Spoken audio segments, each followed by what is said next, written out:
曾经非洲最高的公寓大厦，按理说住的应该都是精英白领才对，事实上它却沦为了最高的贫民窟，成了黑帮、妓女、毒品贩子等人的聚居地。大楼不仅变得老旧不堪，内部更是堆积了近5层楼高的垃圾，堪称地标建筑的大楼。为啥会沦落到这样一个地步呢？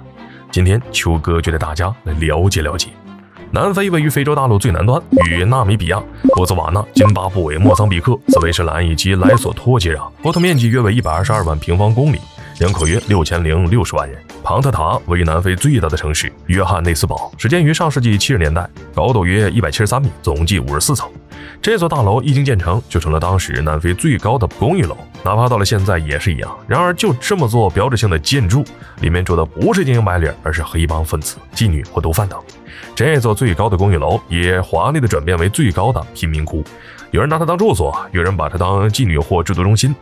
在这座大楼里，你能找到任何你所需要的东西，就算没有也没关系，只要有钱儿，就会有专门的人去给你搞到。因为年久失修，同时也没有物业的存在，大楼早已经变得破败不堪。内部的天井部分更是被这群居民当成了垃圾桶，不管是日常垃圾还是其他的，甚至连人的尸体都被一股脑儿的丢了进去，堆积起来的高度甚至有5层楼高，很难想象这里的人究竟是怎么生活下去的。贫民窟啥样？按理说呢，应该是成片的矮小建筑挤在一起才对，但谁能想到一座高楼大厦居然也成了贫民窟，这究竟是怎么一回事？南非在上世纪70年代可是非洲最有钱的国家，经济发达，工业水平最高，距离发达国家也只差一步之遥。而庞特塔所在的约翰内斯堡休布罗区更是当时世界上最繁荣的商业中心之一，里面住的都是当地的有钱人。而且庞特塔呢，不仅在高度上是最高的，在设计上就算到了如今也是别具新颖和特色。整栋大楼呈圆柱状，从高空俯瞰的话就能看到中间那巨型天井。然而仅过去了15年，繁华的商业中心不复存在，反而变成了冲突不断、治安极差的人间炼狱，哪怕是游客见了都得绕着走。而庞特塔这座南非最高的公寓楼，居住人群呢也从白人精英变成了黑人贫民。而造成这一切的原因，就是因为南非的种族隔离制度。因为隔离制度的严控，休布罗可以说是白人专用区。但随着制度的放松，大量的没钱又失业的黑人开始大量涌入休布罗，使得这个地方犯罪率飙升，街道上更是垃圾遍布。见这种情况呢，那些白人精英自然立马搬了出去。原本只能容纳3000人的庞特塔瞬间挤进了上万人。曾经辉煌的最高公寓楼，如今却充斥着毒品、犯罪、贫穷和暴力，沦落为世界上最高大上的贫民窟。在很多人看来，庞特塔已经算是无药可救了，然而它却迎来了新生。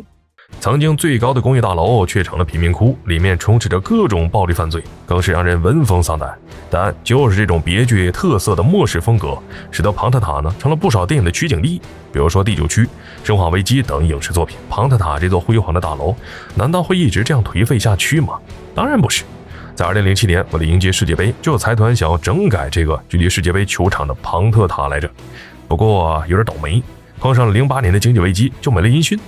等到新的业主呢，因为看中了庞特塔的潜力，就斥巨资花了10年的时间，把楼里的各种住户全部驱赶出去，顺带呢也把堆积了5层楼高的垃圾也一并给清理了。据说清垃圾都花了3年。如今整个大楼全部被翻新了一遍，还装上了8部电梯，把它改造成公寓酒店出租出去。如今住在大楼里的人有3000多人，大部分都是些工薪阶层，也有留学生、游客或是津巴布韦等国的移民。毕竟也过去了几十年，庞特塔呢虽然看起来不咋地，但住在这里确实很舒服。这里是市中心，又能轻易的就能俯瞰整个城市的风景，而且还是很多有名电影的取景地，具有很大的旅游价值。当旅游打卡点呢，也是个不错的选择。现在的庞特塔虽然经历了一次低谷期，但在建成了45年之后，它又一次的成为了整个城市，甚至是南非最耀眼的焦点。如果你来南非，会想要到这个大楼参观或是居住吗？好了，本期视频到这儿就结束了，麻烦各位看官，你发财的小手给来点赞关注呗，咱们下期再见。